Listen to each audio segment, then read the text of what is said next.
Okay, so when you have a lot of fertilizer to put on, this field tested out pretty bad. You know, all the nutrients were very low, and I had to fertilize it pretty heavily. There's 1,200 pounds of fertilizer in this buggy. So to make it a little less demanding physically, we just rent the buggy already filled, and you know, it's not much to look at, but that thing will get it spread. It's a self-propelled deal where the engine runs the spinner back there, and then you just engage this drive wheel, and it turns the feeder chain. So the chain is here. I got to open up the gate to they tell me 7. There's no numbers on there. I'm supposed to open up to 7. So we'll get this thing spread.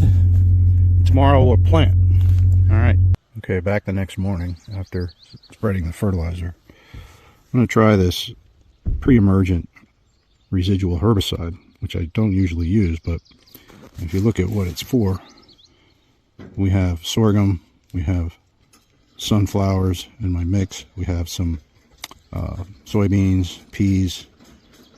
It says sugar beets here, but there's a little bit of brassica in my mix.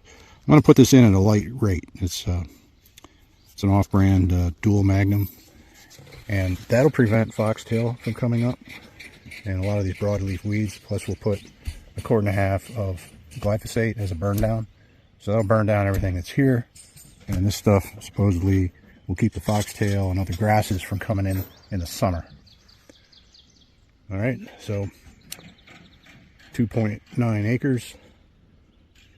I'll put and then we have another 2 acres to do later this afternoon, so we'll mix it all together. We'll mix all 5 acres in that tank over there and get her sprayed. Spray first and then drill in her seeds. Okay, so our seeds are, it's a food plot sorghum, iron and clay cowpeas, and some non-GMO soybeans and sunflowers. That should make for a really nice summer food plot.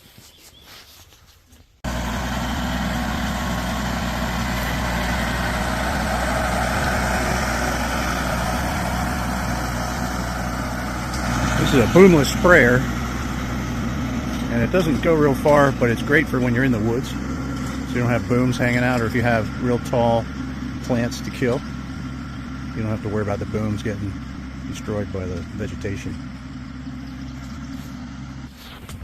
I got a bag of micronutrients. I especially want these where I'm going to convert over to a clover plot, because clover struggles when it doesn't have enough boron and zinc.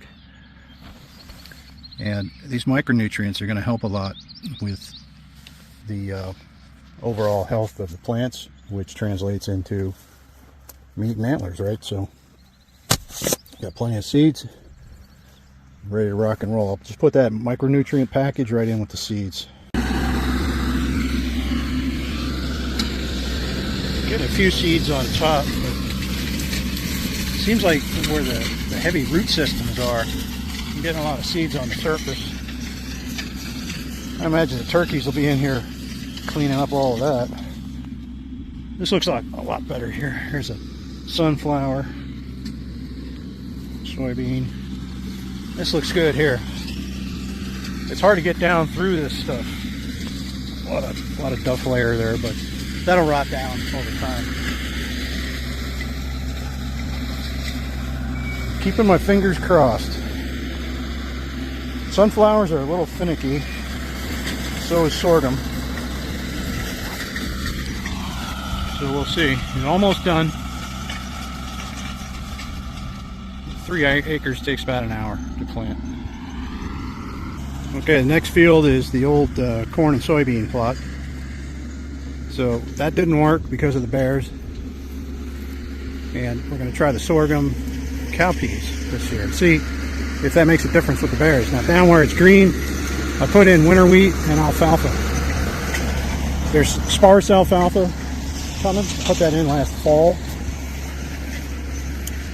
And it's very sparse. So we're just going to go through that, plant it as well. This is my alfalfa field that we sprayed and planted same day, and I'm pretty sure this is alfalfa, but I'll tell you, it is sparse. I mean, you know, I put oats in with it. You don't even see any oats really. I was going to give up on it right away, and then Delmer said to just be patient and wait. It's been in the ground for a month, and it really hasn't done anything. Maybe it's just waiting for warm weather. I hope it is. It seems like where there's shade, that's where it is. So it might be that it came up and burned out with the hot weather we had early. Because look at that. That's a totally different ball game right there. That's all probably alfalfa. I might be wrong, but if anybody has experience with this Roundup Ready alfalfa, let me know. If you have any pointers, it is now May 16th, and I don't see any alfalfa in here. We planted it in April, mid-April. So it did get awful cold, but I wish somebody would say, don't worry about it, it's coming. I just want one farmer to say, no sweat, you'll see it in June, don't worry about it. So if you're a farmer or you planted this stuff before, let me know. I think maybe it's best not to use your Roundup the same day you plant. They say it doesn't matter, but I don't like doing it. I'd rather wait until things burn down and then plant. But I don't know if it makes any difference or not with the seeds. The thing is, I can't afford to have people come and spray and then come back to plant. It has to be done the same day or it just gets too expensive. Okay, so stay tuned and we'll take a look later on. In a month I'll come back and we'll see what's growing. Hopefully something will be in there. In case you're wondering what this cost, here's a spreadsheet that breaks it down for you. The big charge was the mulcher and the lime truck. So the mulcher was a lot. It was a couple thousand and over $2,000 to clear that brushy field. If it was trees, it'd be more than that, but that's what it cost in this case. That was damn near $5,000 to get the brush mowed and the lime spread.